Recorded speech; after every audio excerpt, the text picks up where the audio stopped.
Vemos no Santo Evangelho de hoje que aparece um príncipe da sinagoga e fala para nosso Senhor: acaba de morrer minha filha, mas vem, põe a tua mão sobre ela e viverá.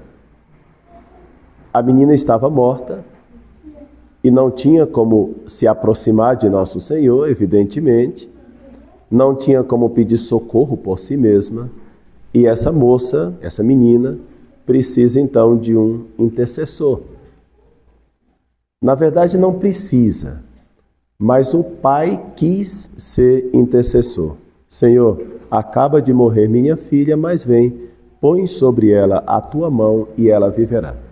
Na verdade, quando a gente morre, não precisa viver de novo. Não há nem necessidade aqui. Morreu, então, enterra, né?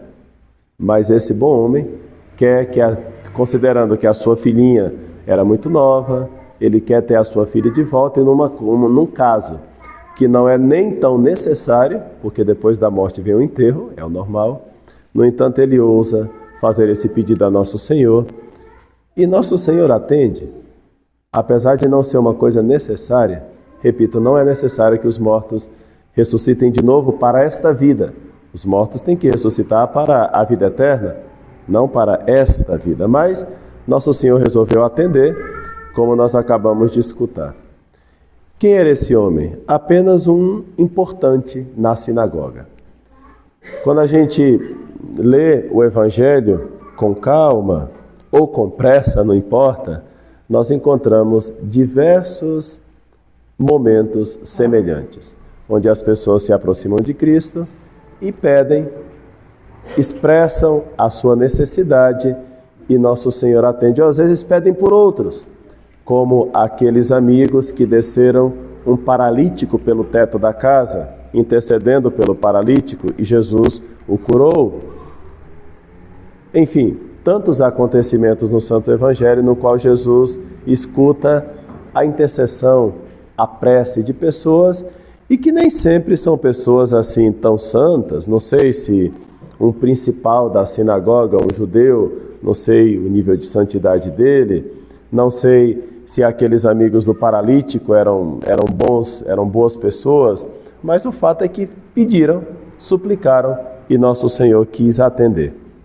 Ora, se nosso Senhor se comporta dessa maneira com tanta frequência no Santo Evangelho para com pessoas comuns, habituais, pessoas que nós nem sabemos os méritos dela, nem sabemos o título de bondade dessas pessoas, nós também encontramos no Evangelho, por exemplo, em João capítulo 2, que quando Nossa Senhora pede, nas bodas de Caná, por exemplo, quando Nossa Senhora pede,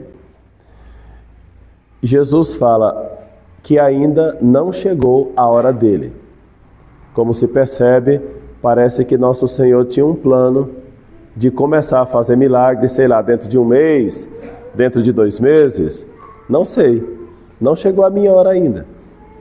E, no entanto, por causa da intercessão, do pedido da Virgem Maria, nosso Senhor adianta e realiza um milagre bem conhecido por vocês. Todos nós conhecemos esse milagre tão bonito de João capítulo 2, segundo o qual Deus atende, nosso Senhor atende esse casalzinho que acaba de casar e que pode passar um vexame.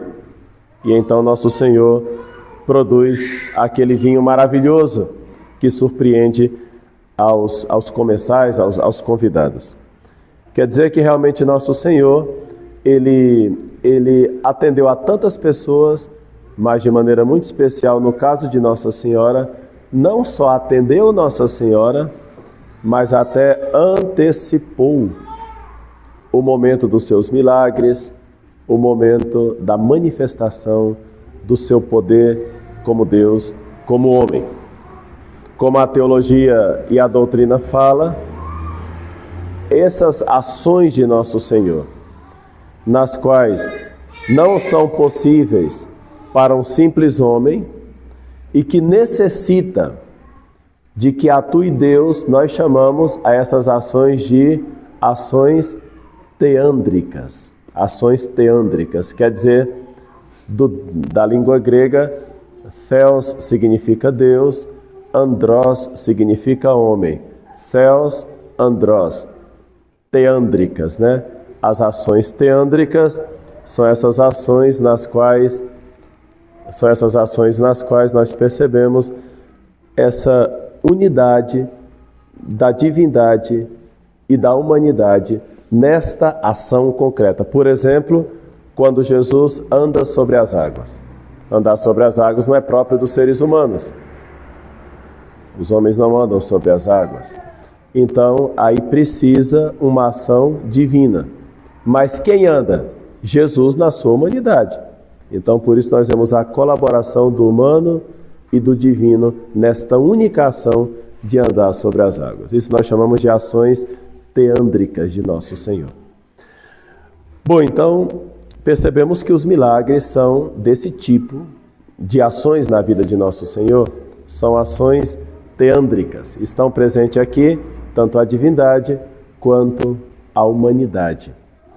Interessante que está presente a humanidade. E é mais, nosso Senhor Jesus Cristo age, atua no nosso mundo,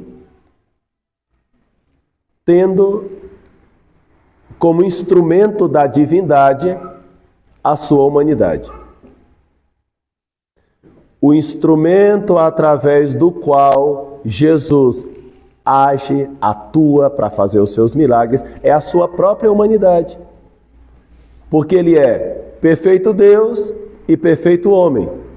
Então, ele faz ações que são de Deus, mas o instrumento da ação divina é a sua própria humanidade. São as suas mãos, o seu coração, é a sua humanidade concreta. A humanidade concreta de nosso Senhor é instrumento unido da sua divindade. Vejam que na própria estrutura de Cristo, na própria estrutura de quem é nosso Senhor, a sua humanidade, a sua carne, os seus ossos, a sua alma humana, toda essa realidade física, corpórea, anímica de nosso Senhor, são instrumentos da divindade. Instrumento, a gente chama de instrumento unido da divindade. Toda a humanidade de nosso Senhor, quer dizer que ele age sempre tendo em conta a sua humanidade. De fato, nosso Senhor, ele é mediador na sua humanidade, ele é redentor na sua humanidade, ele é sacerdote na sua humanidade. É a humanidade santíssima de nosso Senhor Jesus Cristo que é instrumento para a nossa salvação. Por isso, uma Santa Teresa d'Ávila costumava dizer que a nossa espiritualidade tem que ser através da humanidade santíssima de nosso Senhor. E ela aconselhava que nós meditássemos os mistérios da humanidade santíssima de nosso Senhor. O que significa isso na prática? Que nós temos que pensar mais, por exemplo, no nascimento de Cristo. E o nascimento de Cristo tem muitas lições para a nossa vida espiritual. Nós temos que pensar muito nos milagres de Cristo.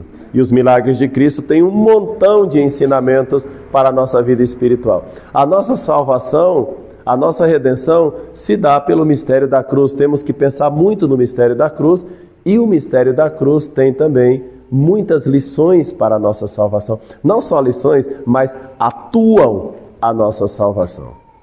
Então é isso que Santa Teresa d'Ávila dizia.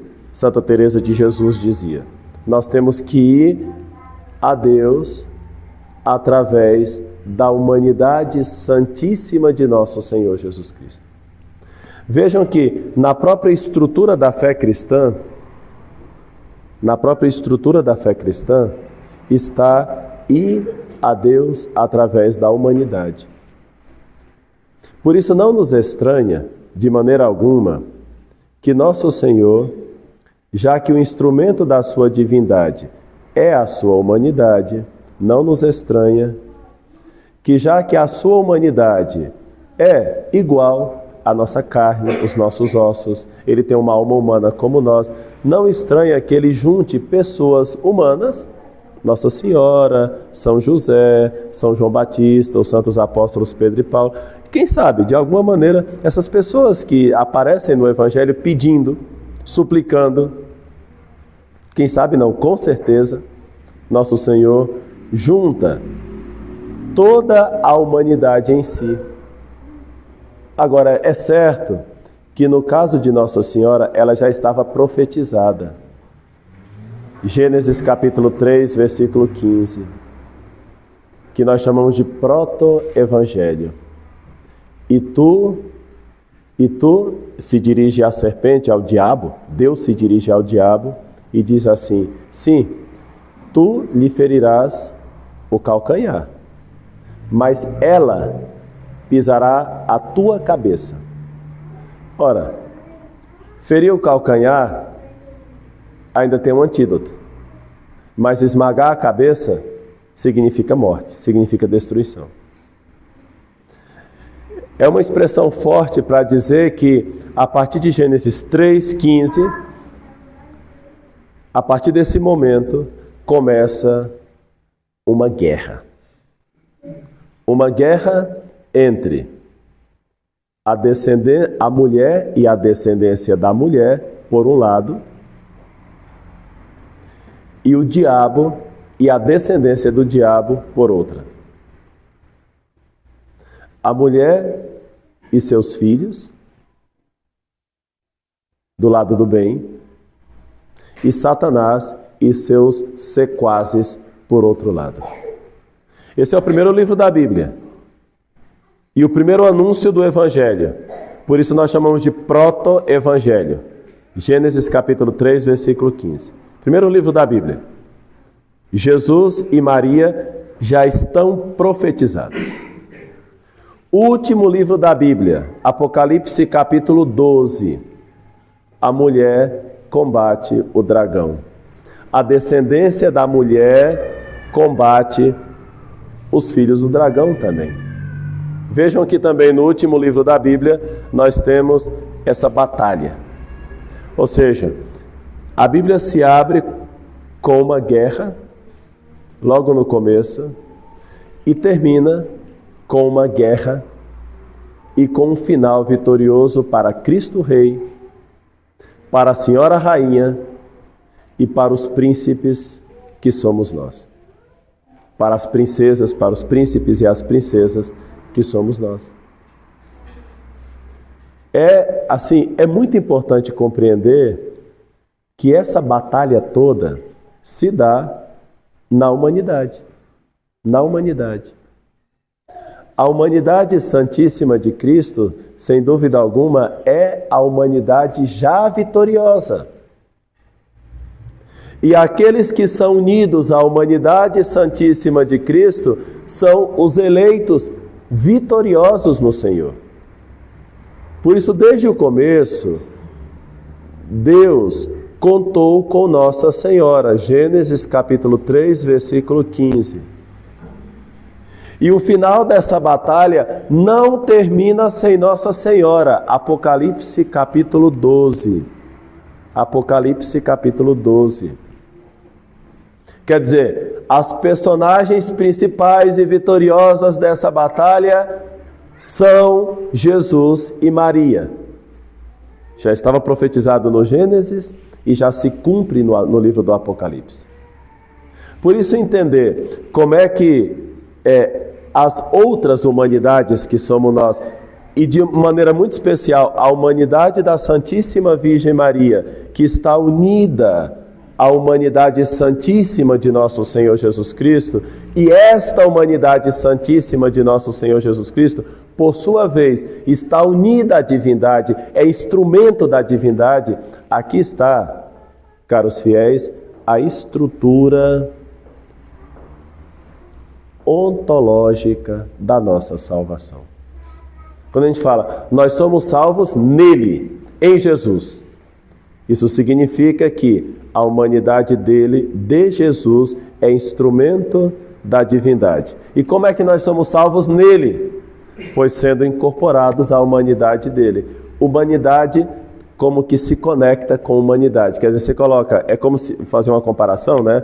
Sei lá, madeira com madeira, metal com metal. Então tem coisas na natureza que se conectam mais facilmente, tem liga, né? e outros elementos é mais difícil de colar. Sei lá, coloca madeira com metal, um pouco mais complicado. Claro, você pode usar prego, enfim, mas é mais complicado. Mas tem algumas coisas materiais que são mais fáceis de se unir. Pois algo semelhante aqui, humanidade com humanidade. A nossa humanidade na humanidade dele. Mas de maneira muito especial, a humanidade da Santíssima Virgem na humanidade dele. Por quê? Porque a humanidade dele, a humanidade de nosso Senhor Jesus Cristo, é tirada da humanidade da Virgem Maria. Ex Maria Virgine. De Santa Maria Virgem. Ex sanguinibus, do sangue da Virgem Maria. Quer dizer, que na barriga de Nossa Senhora, aquilo que é humano em Nosso Senhor é retirado da estrutura física, corpórea de Nossa Senhora. Portanto, é muito fácil entender que a carne de Cristo vem da carne de Maria, o sangue de Cristo vem do sangue de Maria. Então, se a nossa humanidade, se nós somos salvos nele, quando a nossa humanidade se junta com ele pela graça, agora imaginem só, quando a mesma humanidade dele, de Jesus, depende da humanidade dela. É que ela doa aquilo que é humano em nosso Senhor. Vem dela. Então não tem como excluir, mas de maneira alguma, por impossibilidade metafísica, a estrutura da nossa salvação na humanidade santíssima de nosso Senhor Jesus Cristo é uma estrutura necessariamente mariana, porque até a humanidade dele vem dela, ex Maria Virgine, ex sanguinibus, do sangue de Maria, da carne de Maria. Percebe isso daqui? Isso daqui é muito forte. Por isso, a devoção aos santos, ou melhor, a devoção a um santo em particular é facultativa. Eu posso ser devoto de São João Maria Vianney ou não? Posso ser devoto de Santo Tomás de Aquino ou não? Ainda que seja um pouco duvidoso não ser devoto de Santo Tomás, mas tudo bem. Posso ser devoto de São Pio X ou não? Um santo ou outro é facultativo. Eu não sei se aqui tem algum devoto de Santa Gertrudes, acho meio difícil. De Santa Gunegundes. Difícil, né, ter devoto de Santa Gunegundes. Quem é Santa Gunegundes? Nem sabe quem é Santa Gunegundes, né?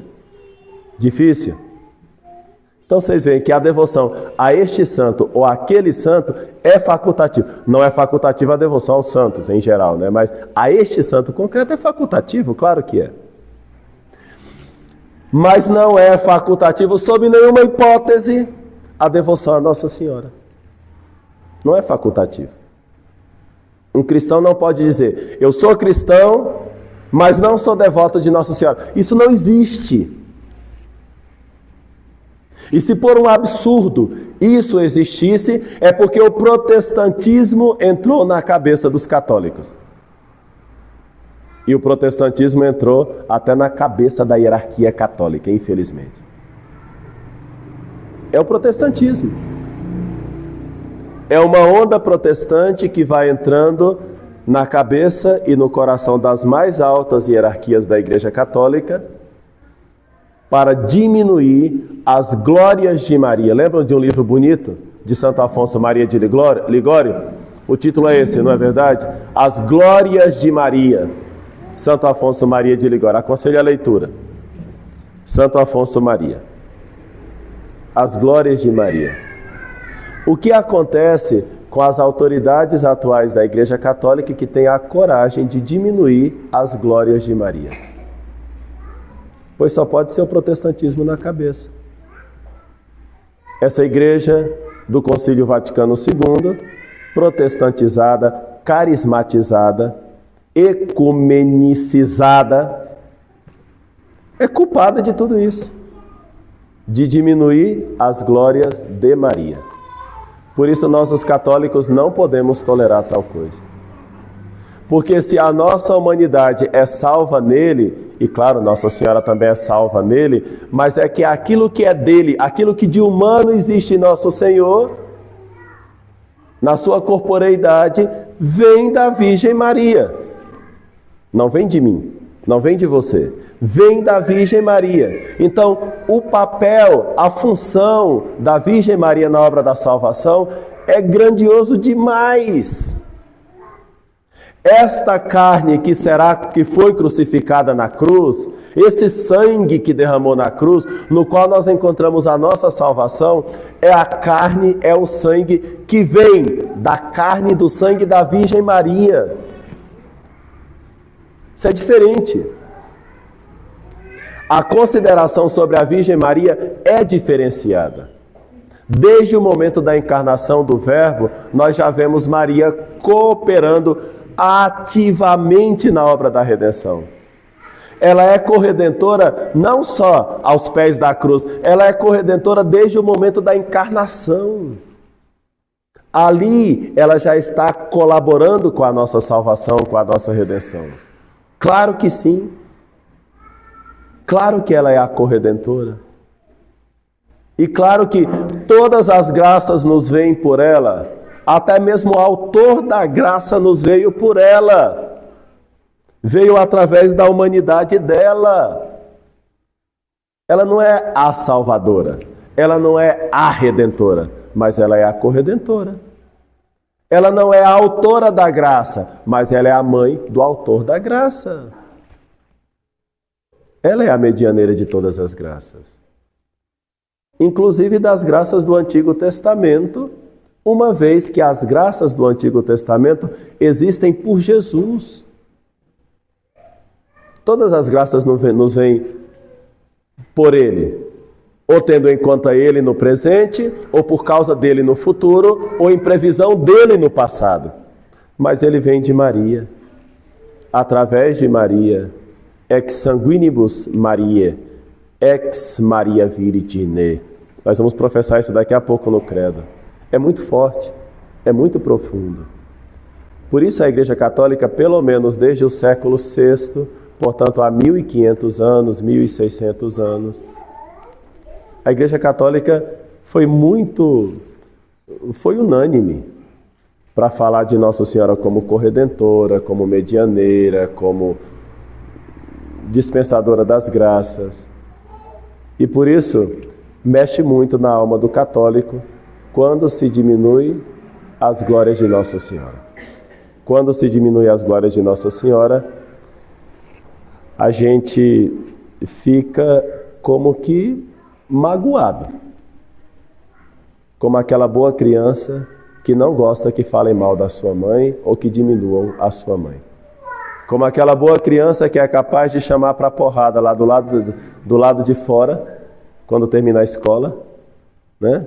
Falou mal da minha mãe, lá fora, depois da escola eu te pego, vou te bater. Essa é a atitude da boa criança, que defende a sua mãe.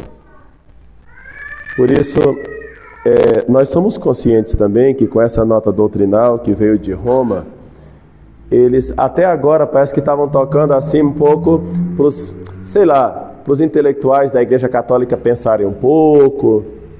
Talvez não chegava tanto no povo mais simples, no povo católico mais simples. Mas ao tocar na devoção à Nossa Senhora, eles conseguiram chegar no povo mais simples. Né? Na senhorinha que, está lá, vou colocar aqui o Nordeste, mas pode ser qualquer outra região do Brasil, tá? Que está lá, talvez até sem padre. O padre vai lá a cada 6 meses, mas ela reza para Nossa Senhora, reza o texto todos os dias, tem a imagenzinha dela lá. E é através de Nossa Senhora que vai alcançando as graças e que vai se preparando para essa missa que vai acontecer daqui a 6 meses, da próxima vez que o padre for lá. Quer dizer, é Nossa Senhora que manteve a fé do nosso povo simples. Sempre foi Nossa Senhora que guardou a fé, que custodiou a fé. Por isso, assim, agora eles tocaram digamos assim, na alma do povão, pensando que dando pirulito, ou balas, ou docinhos para o povão ia se contentar. Inclusive um título meio popular, Mãe do Povo de Deus. Esse não é o título com o qual o povo de Deus costuma chamar a Nossa Senhora. Até inventaram um título novo para tentar consolar ao retirar as glórias da Virgem Maria. Mãe do Povo de Deus. A gente nem conhece esse título. É como eu falar de Santa Gunegundes, Mãe do Povo de Deus. Eu conheço Nossa Senhora Aparecida, Nossa Senhora Imaculada Conceição, Nossa Senhora das Graças, a Mãe da Divina Graça, que está na ladainha de Nossa Senhora. Mãe do Povo de Deus. Inventa uma coisa nova, que não pertence à tradição católica, e aquilo que é católico de 15, 16 séculos, dizem que não convém. A Igreja Católica não começou no Concílio Vaticano II. A Igreja Católica não começou com esses espertos em inventar títulos novos, desprezando uma tradição de 15, 16 séculos. Não, agora o que vale é Mãe do Povo de Deus. Porque eu gosto desse título, porque o Concílio Vaticano II falou do povo de Deus, consequentemente Maria é Mãe do Povo de Deus. Inventam um título novo e querem fazer com que a gente simplesmente aceite isso como... Claro que ela é Mãe do Povo de Deus também, não estou contestando que ela seja... Claro que também é, né? E é Mãe dos fiéis, é Mãe de todos nós, certo? Mas não dá para nos enganar dessa maneira.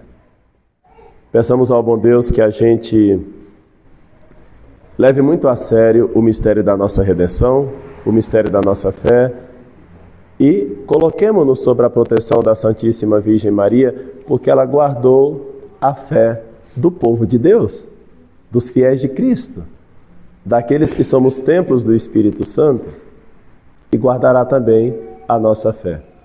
Nós queremos Deus, queremos viver sempre como bons católicos, queremos viver e morrer como bons católicos. Portanto, sob a proteção de Nossa Senhora e sem diminuir as suas glórias.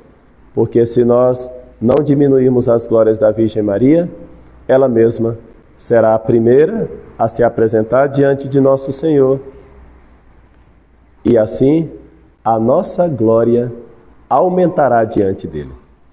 É o que a igreja chama de glória acidental. A glória substancial é ver a Deus face a face um dia no céu. Mas a glória acidental pode aumentar. Pode aumentar em cada um de nós. Não diminuamos as glórias de Nossa Senhora, e assim Nossa Senhora certamente aumentará as nossas glórias diante de nosso Senhor Jesus Cristo.